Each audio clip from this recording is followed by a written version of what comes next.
дрожжевое тесто жасаймыз. Бұл дрожжевое тестодан сіздер духовкада пісірсеңіздер де болады, немесе бауырсақ ретінде қуырсаңыздар да болады. Енді табамызды өлшеп аламыз. Оның үстіне жылы 200 грамм сүт құямыз. Яғни жылы 200 грамм сүт. Одан кейін жылы су құямыз 200 грамм. Егер де сүттеріңіз салқын болса, 200 грамм суды, қайнап тұрған суды құйсаңыздар, екеуі жақсы 36-38 градустай температура болады.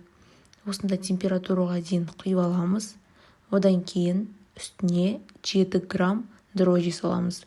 Дрожжидің әртүрлісі бар. Менде тез еріп кететін дрожжи еріп астыңғы жағында тұрады. Ал дрожжи пакмая деген сияқты, ювка деген сияқты дрожжилар салатын болсаңыздар, үстінде шапочка болып тұрып қалады. Яғни 15 минуттан кейін үстінде шапочка болады. 15 минут уақыт өткенше сіздер майымызды ертіп аламыз. Ерген майды 15 минуттан кейін құямыз. Одан кейін жұмыртқамызды саламыз, қамырымызды илейміз. 700 грамм ұн нормасы, одан көп салуға болмайды, қыздар. 700 грамм саламыз ұнды, илей бастаймыз. Қамыр деген өте жабысқақ болады. Енді жабысқақ қамырды барынша илей бастаймыз. Енді кішкене ұн сеуіп, жабысқақ қамырды түсіреміз, қыздар. Енді жабысқақ қамырымызды біз бүктейміз. Осы кішкене ғана 20-30 грамм ұн жетеді. Енді осы ұнға біз қамырды бүктейміз. Қамыр бүктелгені бізге жаңағы бауырсақтың іші пустой болмауына алып келеді. Яғни дрожжевое тесто өте ары қарай өзі клейковинасына су жақсырақ сіңіп, сол үшін біз осылай бүктейміз. Яғни 5-10 минуттай бүктеуіміз керек. Қамыр жабысқақ болып тұра береді. Мінекей көріп жатсыздар ғой, осылай бүктейміз. Одан кейін бүктеп болған соң қамырды жарты сағатқа немесе 1 сағатқа, енді барынша тұра берген дұрыс, қойып қоямыз қамыр көтерілгенше.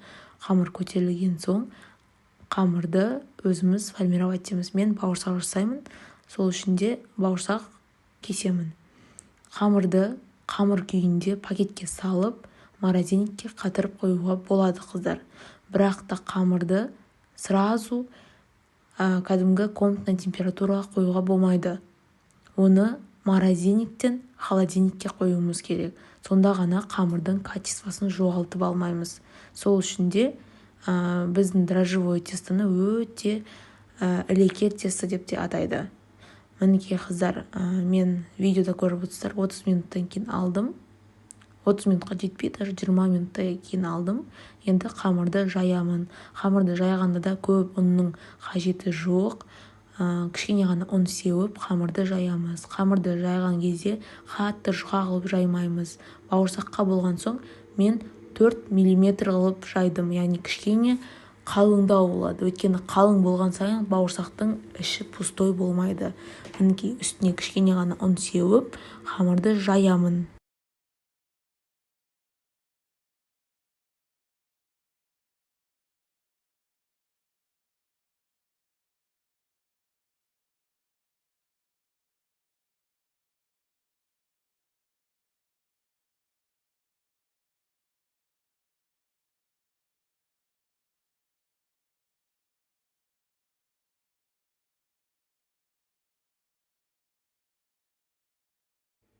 Қамырға дөңгелекшелер қылып кесемін.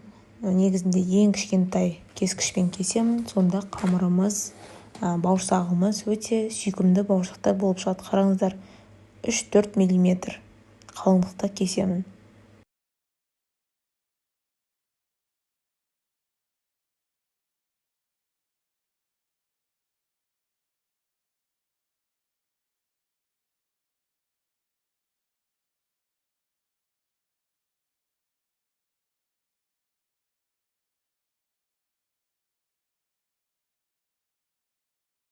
Қамырдың үстін тағы да полотенцемен жауып қоямыз. 10 минуттай тұру керек. Тағы да кішкене ісінеді. Енді табамызға біз майымызды қыздырамыз. Май 200 грамм май құямыз табаға. 200 грамм майды орта отта қыздырамыз. Бірінші кішкене бір қамырды салып тексеріп аламыз. Егерде қамыр қатты жаңағыдай көпіректеніп тұрып пісіп жатса, онда ары қарай өзіміздің бауырсақтарымызды жаймен сала береміз. Мынау мен остаток тестодан 4 бұрышты қылып жасадым. Әркім әрқалай жасайды, бәрібір де пісініп шығады.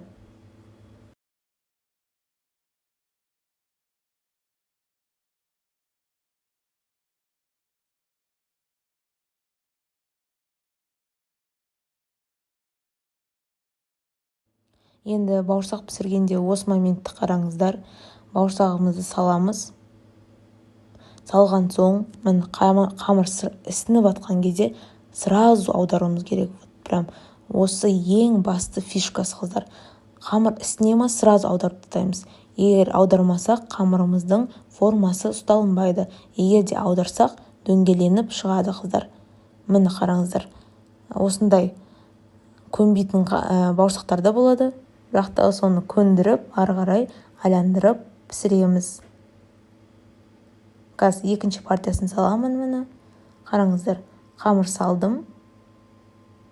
Қамыр ісіне бастады, сразу айландырамыз. Қамыр ісіне бастады, сразу айландырамыз. Осы моментті жіберіп алмаңыздар, қыздар. Сонда ғана қамырларыңыз, жаңағы бауырсақтарыңыз дөңгеленіп, өте күшті болып шығады. Егер де сіздер сол моментті айландыру моментін ұмытып кетсеңіздер, дөңгеленбей қалады бауырсақтарыңыз. Іші осындай пустой болмайды. Және де 40 грамм қант қосқан соң дәмі де тамаша болып шығады, қыздар.